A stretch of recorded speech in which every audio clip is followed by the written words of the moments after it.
People always say that you have to have money to make money, and that there's an extraordinary level of sacrifice on the road to success. So how is it that investors like us, who didn't start out with much money and who don't rely on banks and credit, how is it that we can increase our income and build our wealth in a way that doesn't require us replacing one full-time job with another while still enjoying the things in life that matter most to us? That has always been the big question, and this podcast reveals the answers. I am Carrie Lake, and this is the Investor Warrior.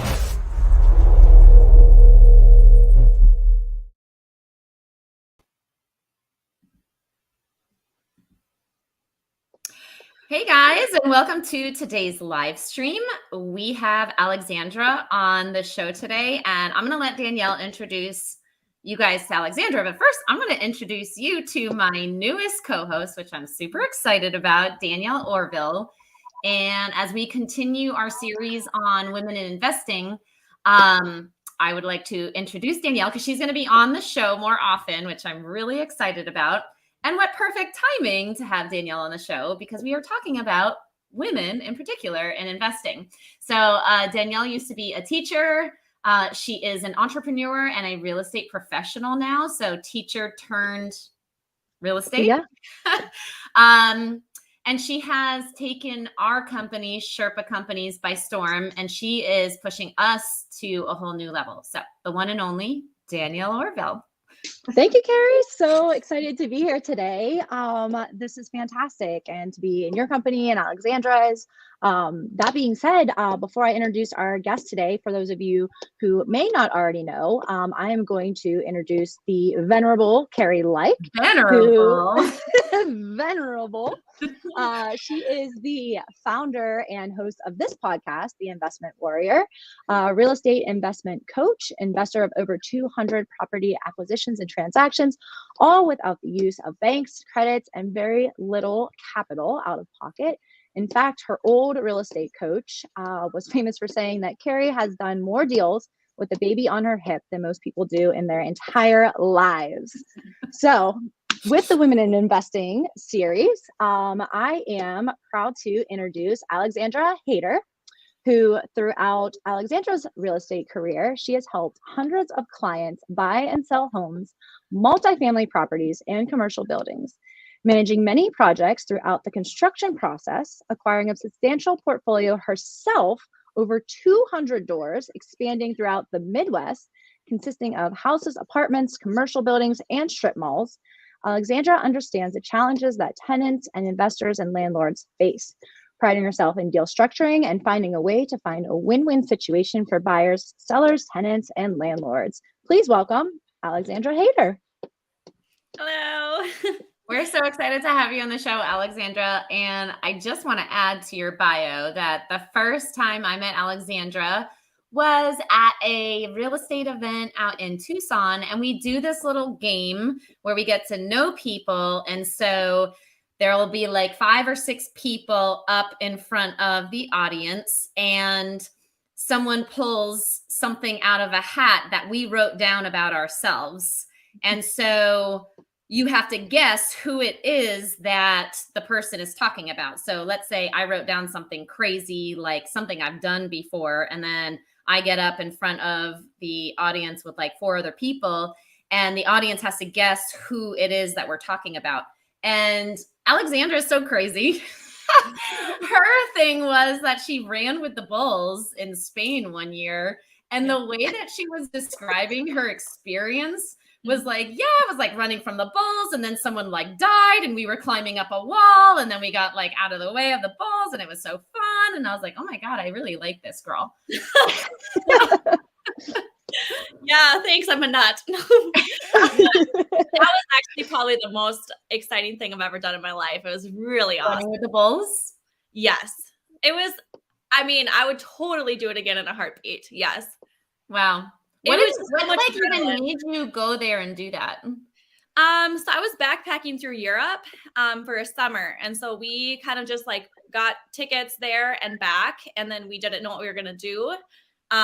So we went through 7 different countries, and we did a lot of like couch surfing and hitchhiking. And it was we lived off like pound cake. I had no money and I got like really chubby during it because I was just eating like little pound cake where you pay a pound for it and then you get this cake. It's in your backpack. But anyways, and so then when we were there, we learned that the Stand for Men Festival was going on in Pamplona, and I've always wanted to run with the bulls. And so I did it. My best friend would not do it with me. She said she like sat in the hotel room and cried. Like praying for you. Because she was watching worried on the TV, and it was like known that we were right there when the bull turned around, and that guy did end up dying. His lung got punctured, but she could see this happening and like didn't know where I was, and yeah, she was a little worried about us. But you made it. It was awesome. It was cool. Yeah. You live to see another day. So tell us what's going on in your world. You have a lot going on. Yeah. Let's go back. Tell us first, like how you got here. So I also used to be a teacher. You did? I didn't know that. Yep. So Danielle, you guys have that teacher air about you. Totally. We do. You still have like a craft. You still have your craft bucket because Danielle still does. I think. Oh, I was a high school teacher. We don't have craft buckets. Oh, okay. Like no one likes you if you have a craft bucket in high school. Debatable. No. You were in high school, were you? No, first grade. Say, you had a craft bucket? No, anyways, I was a high school English teacher, and then my last year I taught 6th grade. My license was 612. Okay. So I did that for 3 years, and then during that time, I actually was looking for a duplex to live in. I wanted to live in one side and then rent out the other. And my realtor, who I was working with, convinced me to join his team. And so he and I were going to work together. He was going to take my calls while I was still teaching. And then we were going to, it's going to become a part-time thing for me. He's like, I just can tell you'd really like this. You'd be good at it. And I called my parents, and my dad was like, real estate agents are one of the most despicable people. I can't do it, Dad. And no generalizations or anything. No, right. So anyways, for the summer, I taught summer school, and then I was planning to go back and teach, the following year. But while I was doing summer school and being a real estate agent, summer school is just part-time. It's 4 hours during the day for 4 days a week. And even during that time, I was like, first, I like this way more. And second, there's no way I can do both of these and do either one of them well. Right. So transitioned fully to real estate as a realtor. I was still looking for an investment property at the time. It was really hard to get a duplex for me as a teacher. I didn't know anything about creative financing or anything. And, I had my minimum amount to put down. We put in probably my realtor that I was working with and who became my partner, and I probably put in like 20 offers and just nothing worked out. So then my first paycheck as a realtor came about 2 weeks after my last paycheck came as a teacher. So I never had that big gap that a lot of people have, which was really fortunate for me, I think, because it was a little less stressful. And then in November of 2018 is when I got my first investment property. And that was a single family house I bought for $16,000. But I had to borrow it. You had to borrow all of it? Yeah. No, I borrowed like 8,000 of it. Okay. And I had no money. And I worked in it every weekend. It was out in the middle of nowhere, Wisconsin. I couldn't live there. There was no cell phone service there. And how did you find that? My brother found it for me, actually. So my brother is also an investor. And sorry, 1 second. When phone calls come through, it logs this off. And he found it for me. He wasn't interested in it himself. It was too small for what he was doing. But it's $16,000, and basically it was just like this cute little house. And I worked on it every weekend. You worked on it yourself? Yes. And I cried a lot there. In the middle of nowhere in Wisconsin, working on a house by yourself. With no cell phone service. I couldn't even do things. I love YouTube things. Yeah. So my boyfriend at the time, now my husband, would come with me sometimes. My brother taught me how to drywall. It's like the worst room. I did like tiling for my first time, flooring. I did it all. Wow. And then sold that for 70 and a contract for deed, probably put like $3,000 total maybe into it. And then a ton of labor. A lot of sweat equity. Smiling the whole entire time. Oh, That's something that about There's you like that blood in my tears all over that house. Like literally blood, sweat, and tears. And then the interesting thing is nobody knows about the town where it's from, except for during this time was when a girl had been kidnapped from there. So that was like Awesome. such a great market. I was scared there too a little bit. And I bet. So no reception. You're working on the house by yourself, all hours. Okay, this is and bringing it across perfect. the street was like this crazy meth head guy, and he Oh my God, this gets run better around and the better. house. He'd be out in the rain, like swinging on this tire swing, like he just was this Oh nut. my. That was my neighbor. So I was like, Oh my gosh.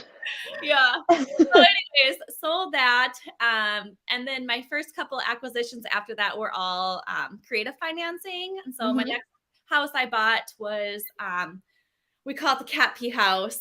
Oh my God, I've had a lot of those. Yeah, we lived in the Cat Pee house while it was the Cat Pee house. Oh, I never lived in one. That's gross. Yeah, so it ended up, I was going to be buying a condo, but then there was what I learned now, there was an HIA assessment that was put on. So it wasn't showing in the HOA, but there was an HIA assessment that I learned about kind of last minute. So we ended up having to cancel that, and then we didn't have a place to live. And I was working for a house flipping company at the time, and we walked through this house, and he was like, this is disgusting. It's not going to be worth the money we had to put into it.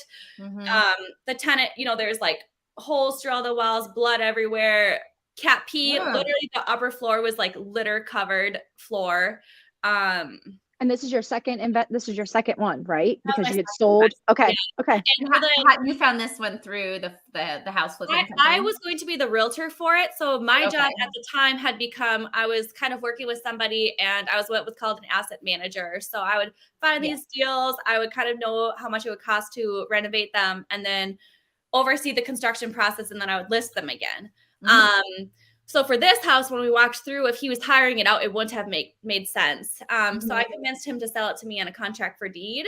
And then we moved in there way sooner than we would have wanted to. So when we moved in, there was only water in the upstairs bathroom, and there was cat litter everywhere. So my husband, our big fight was like, I was like, we need to get rid of these floors. I had to walk in shoes. Like we had our bed on this. You're like crunching like, every time you walk. It smelled horrible. And he's like, no, we need water. I was like, no, we don't need water. We're all mad at each other. Like, oh, yeah. Way to start like a relationship with someone in a cat pee house. Yeah, we made it to that. So we were like, we're solid. But Base yeah, foundation actually, right we lived in there for a while. We made it really cute. And then when I moved out, we rented it, and then they kind of trashed it again, unfortunately. So Yeah. I just made it cute again. Is this the one you just had an eviction on? No, that was a different house. Oh, okay. Okay. Yeah. And so then how did you get into bigger projects? So you own a strip mall. So you kind of went from single family kind of real quick over to bigger commercial so over properties. a period of 4 years is a little less than 4 years is from when I started to now. A big part of that was just meeting like I met my awesome mentor friend now, Rafik Moore, and he kind of was like, I mean, I will never forget the first time we started buying properties together. And so I was a 50% owner. He was 50%. I was kind of like the grunt. And he was like, so you were like the feet on the street. I was the boots on the ground. If there was issues that I didn't know how to address, he had been through it all. He had done it himself. So he was a really good person to go to. So I had at the time bought a couple like multifamilies too, but when I met him, we started buying bigger properties and doing 50-50 partnerships. And he really helped me to feel confident. But what I was saying is I can still remember the first time where he sent me this shopping center, and he was like, oh, what do you think about this? Like, would you want to do this together? And I literally was like, I would never buy a shopping center. Are you kidding me? Who does that? And now I own 2 of them that have another under contract. So it just is kind of like a mindset shift because honestly, it's just a bigger of the same thing, you know. Sure. Same transaction, but bigger. But it feels Bigger impossible. Yeah. And it's just not. So.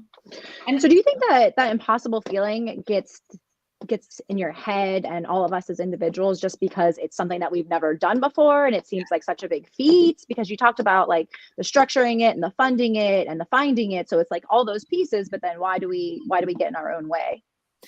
I think for some reason we have in our minds that it's so much easier to buy a single family house. And that, you know, it's not a person that owns this mall, it's this huge corporation or, you know, something like that. And that's just definitely not the case. I mean, often when you're working with somebody who's selling a bigger, whether it's a multifamily or commercial or mixed use or whatever, often they are actually the ones who are more willing to do even like creative financing because they're investors themselves and they're maybe more familiar with it. So yeah, and they're looking to get a return on their investment and convert it potentially to a note where you don't have to have so much education with them. They understand it, they get it, they know why they would do it versus a single family homeowner. There's a lot of education there. Yeah, a lot of them have no idea that there is even another way to sell their home. Yeah, they're more skeptical too, where you really have to, you know, prove that this is legitimate. And a lot of times investors have done it themselves many times. Yeah. Well, and so coming at it as a woman, I imagine you're also dealing with a lot of men who own these big properties. And so they're big, scary men who are investors. I love it if I get like patronized. I've only had very few instances where somebody tries to, I don't know, where I feel like I'm underestimated. Yeah. That was the time where I was the most underestimated, was the time where I was able to negotiate a $250,000 discount because I was just this poor little girl. And like, oh, wow. Girl, fine. I'm like, okay. So honestly, like, it's such an advantage to be underestimated, in my opinion. Interesting. That's an excellent point. And just knowing you, you know, Carrie and I both know you personally now at this point for a good while, but just like the fire that you bring into a room, you're like, oh, you know, the Bulls, no big deal. Like, we're just going to go and take care of that. Like, oh, $250,000 discount, like piece of cake, like all men in the room, like, sure. You know, let's have the conversation. Let's break this down. So do you just like the way that you are happy and that you carry yourself, you know, speaking to that it provides an advantage is an interesting look on it, because I think a lot of times people want to victimize themselves, and even, you know, those that are listening right now and are thinking, Alexandra, like how in the world a woman in investment started off as a teacher to get to this point? Where does one even begin? And it just seems so baffling.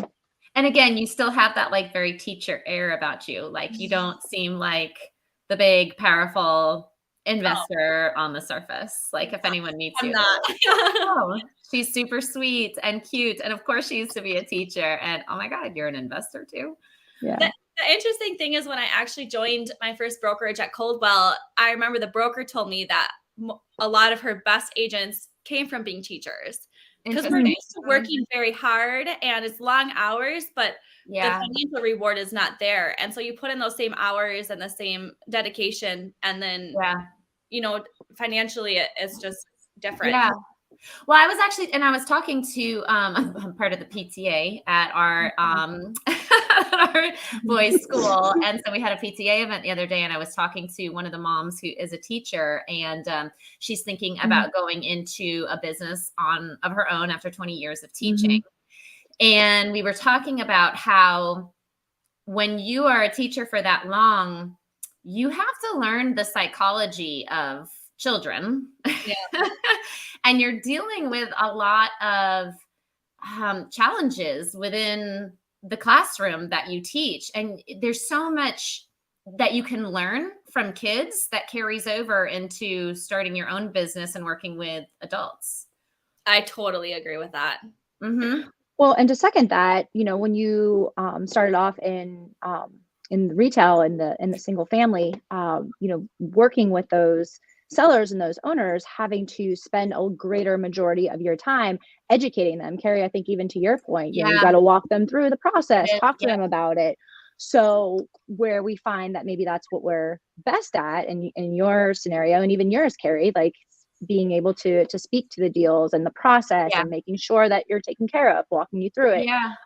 to, these larger, more commercial deals that are strip malls and things that put you more in your highest and best use, but you're still utilizing those talents that you have in communicating and walking individuals through the process.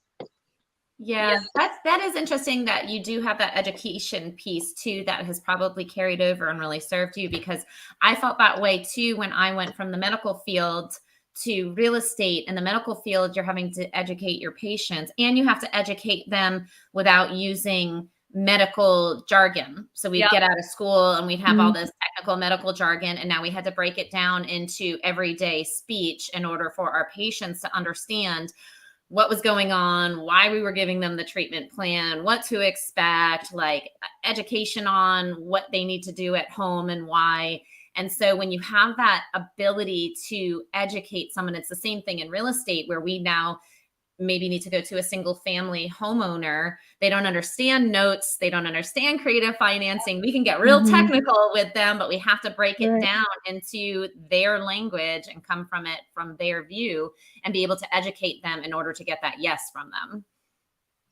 Yeah, I completely agree. I think also something too is I feel like just getting somebody to trust you, and like that goes with what you're saying, like not using all the jargon, using relatable terms.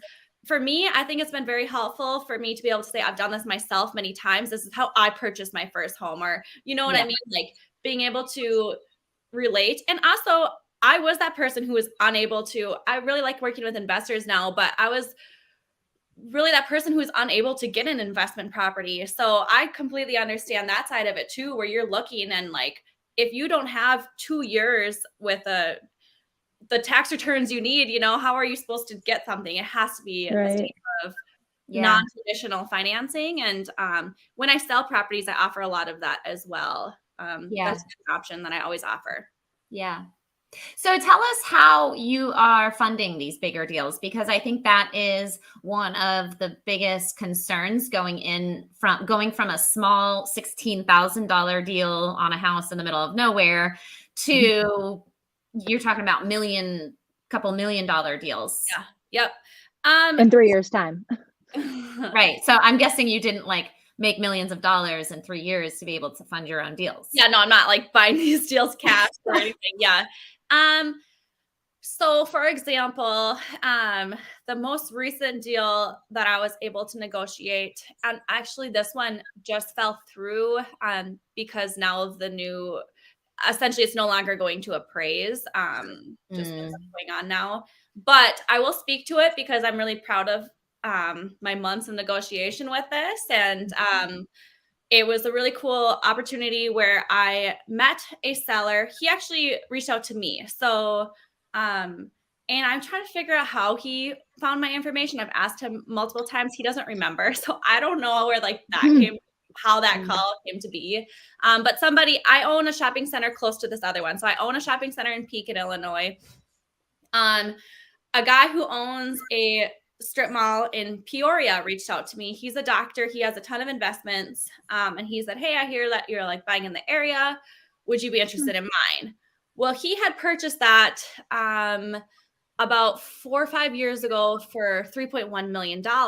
And for me, when I look at my deals, I always am looking for value add. So there was only 2 vacancies here. And for me, it was a higher price per foot than I'd be willing to pay with what he purchased it at. So years later, even now, I'm like, well, you're not going to make any money if you sell to me, because this is not what I'm really looking for. The only way we can make this work is if we did some sort of creative financing. And because he's an investor and he owns all of these deals himself, he was very open to that. So we agreed that the next time that I went to look at my other center, I would meet with him, toured the mall. And basically it was fun. One of the suites in there was an old nail salon. So we laid on like the massage chairs for that. You're negotiating deals on like massage tables. We're like sitting next to each other. It's like, so he's a nice guy. So anyways, yeah, we spoke, and I ended up getting him to agree to, with the help of Greg Penio. Yeah. I'm actually on my way to meeting with him. I had a coaching call, and I was like, I'm so nervous to ask for like this financing, because I was in my head. I'm like, I've done this multiple times with multifamily and residential or mixed use, but this is a mall. Like, how do I possibly say, hey, like, Right. it did feel intimidating to me. But I knew he was open to some sort of seller financing. So then anyways, I ended up being able to negotiate. We would purchase it at his purchase price, but he would hold back $660,000 at 4% interest only for 15 years with a substitution of security clause in there. So, and then we were able to, for the first year, it would be no payment. Wow. I was really excited about Wow. just that financing aspect of it. We'd be cash flowing from day one. High price per foot for what I was used to, but it just worked. And then unfortunately we got accepted PA, everything like that. And then the lender called and said it's no longer going to appraise for what he purchased it for, and was able to get it for. So the appraisal what blew it up. Paying for the appraisal because he already spoke with them, and it was unfortunate. Maybe in the future it'll happen again. But anyways, yeah, that was my first time negotiating something really creative with bigger, a really big. I mean, it was a strip mall in a great location, and honestly, when I was done with that, I was so like, I felt so happy. I called my husband. I was like, oh my gosh, and he's like, don't really know exactly those terms what they mean. Good job. Yeah. Well, and if I may, kind of walking through that process. So to summarize it, so you don't even know how this owner, this investor contacted you. So it's because of all the work that you're doing, just being your natural self, reached out to you. You guys had the connection, and then you were able to get yourself. Yeah. So we went, then we went and we had dinner and we were talking, and I was like, honestly, this is where I'm at. You know, it doesn't work for me at what you purchased it at. Like, I already said this, but like, I cannot just buy this traditionally. So you're going to have to be really creative. And I even told him, I was like, I'm really nervous to present this to you because I don't want to offend you, but like, this is the only way I can make it work. Wow. And when he heard it, he was actually very excited. He's like, oh, what? And he was like asking me to explain all the intricacies of it. And he was like, I love it. Like, I've never done this before, but that's great. And, you know, it was cool because he's an investor himself, and he was learning something from me, even though he is more,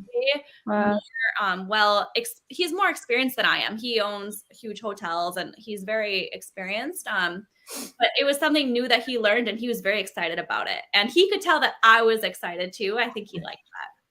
Yeah. Well, the energies just work together, and then you are again the expertise and the expert in that area, and you were able to bring value to that deal. And even though it didn't work out, certainly you two can work together in the future, or you know, whatever comes along with that. It's another relationship. He says he has 16 other similar properties in the area. So definitely, you know, when I'm going there, I'm reaching out to him and staying in contact. And it's a weird time right now with financing with banks. I know you don't really use any bank financing, it sounds like.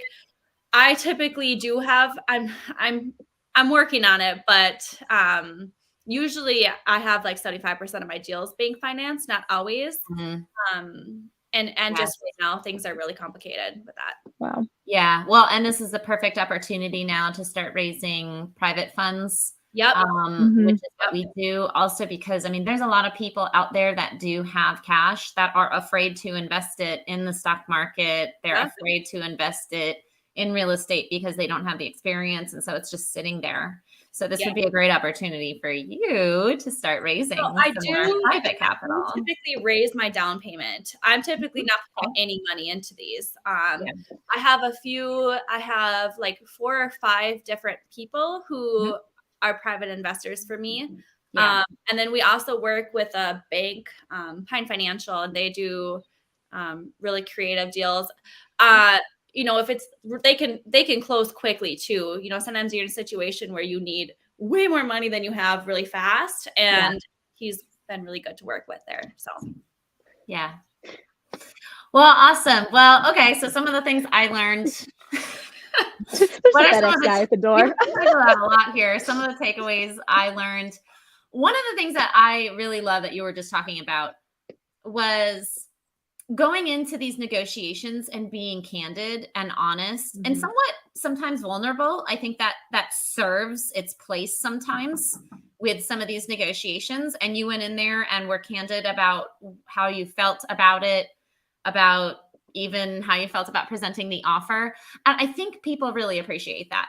Yeah. I think when you go in with squeaky clean shoes and a polished demeanor and acting like you know everything that's going on when you really don't, people see through that. And I think It's that when you go into these negotiations with just your genuine self, sitting on a massage chair like you're getting your nails done, making it fun.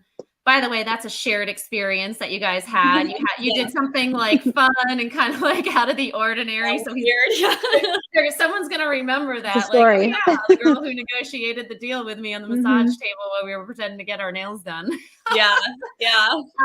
I just love everything about that story. And even though you guys didn't close on it, it sounds like you have built a tremendous amount of rapport with this person who could potentially be a seller for you again down the road. So that is one of the biggest takeaways that I just got from that story of yours. And I just love that.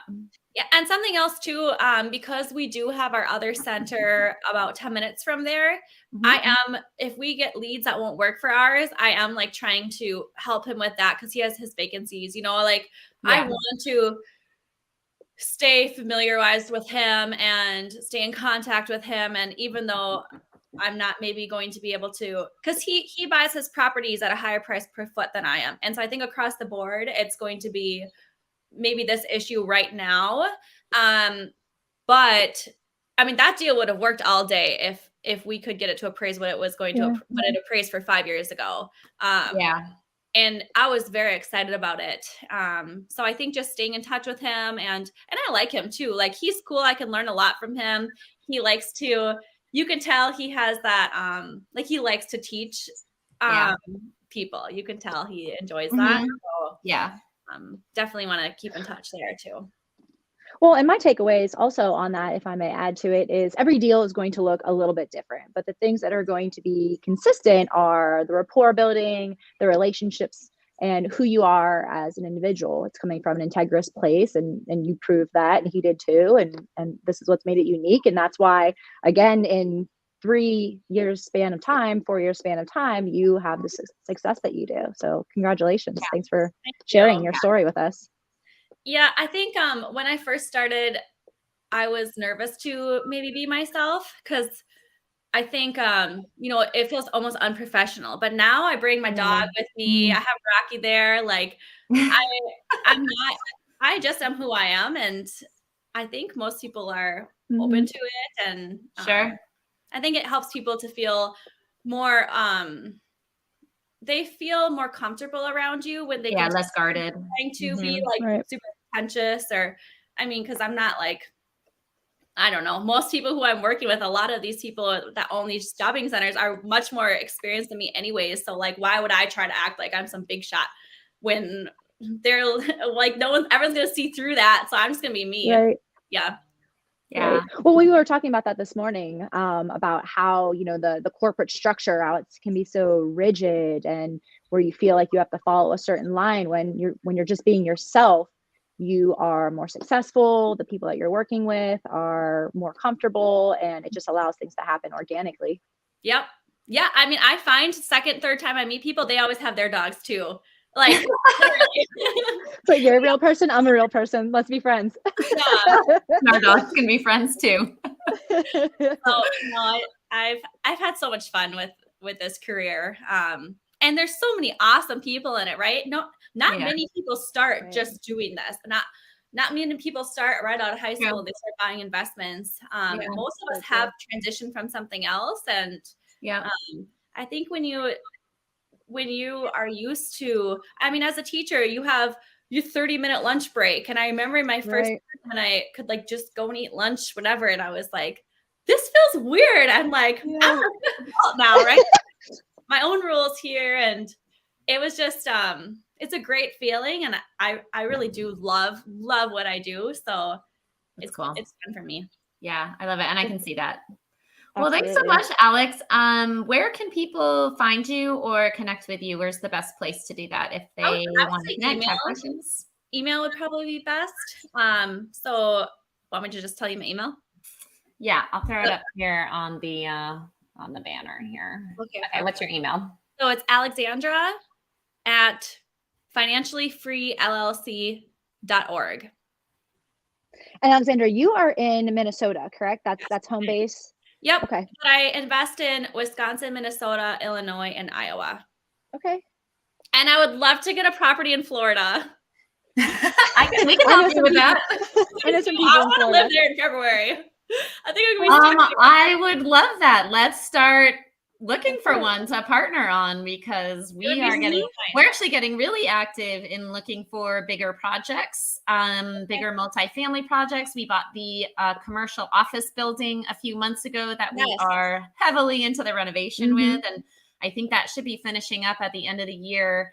And we had a private investor, one of our private investors funded that whole thing. So once we pay them back, we got to get their money working towards another project. So I would love for you to come down and check out Central Florida. Yeah, ideally I'd have some place where I could like live there too. So I just love the idea of it.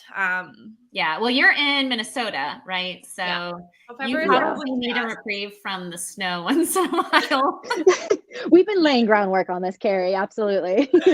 Well, and we're the opposite. We want to buy a house out in Montana so we can have a Montana, Florida home, because I get tired of the hot weather sometimes. Like, it doesn't feel like Christmas when you're decorating a palm tree and you're sweating. See, I could totally see that, and I don't think I would permanently move, but I just feel like I need a reprieve from it. Like, it's a long winter when you're constantly cold and tense, and it's hard to have poor circulation. Geez. Well, so one of the things that we are looking for right now are smaller multifamily units that we can convert from long-term to vacation units, vacation home units. So like 15 to 20 units in a property where right now it's long-term, but we convert it, furnish it and then convert it as short-term units. So if we could find that, you would always have a place to stay. Yeah. So I would love to find something like that as well. So we should definitely. Okay, cool. You have more connections there than I do for sure. But yeah, I would love something like that. We'll be your boots on the ground. Okay. Yeah, we will. Yeah. Okay, you guys. Well, this was fun. Thank you so much, Danielle and Alex, for joining us. I hope you guys all got some good info out of here. You have Alexandra's email if you ever want to reach out to her.